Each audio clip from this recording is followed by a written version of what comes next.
Next, let's talk about the AWS EC2 instance saving plan.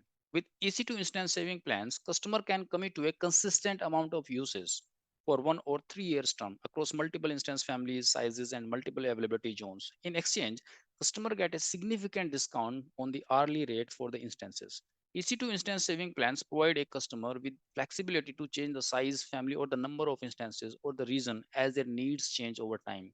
This allows the customers to optimize their cost based on the changing usage pattern. Customers can also use the EC2 instance saving plan with on-demand instances and spot instances to optimize the cost and performance of the instances depending on the workloads. EC2 instance saving plans can provide cost saving of up to 72% compared to the on-demand instances, making them a cost-effective option for customers who have steady state or predictable workloads and who can commit to using the instances for a certain period of time. It is important to note that EC2 instance saving plans is different than the reserved instances. With the reserved instances, the customer is committing to a specific instance type, size, and availability zone, whereas with the saving plan, the customer commits to a consistent amount of uses.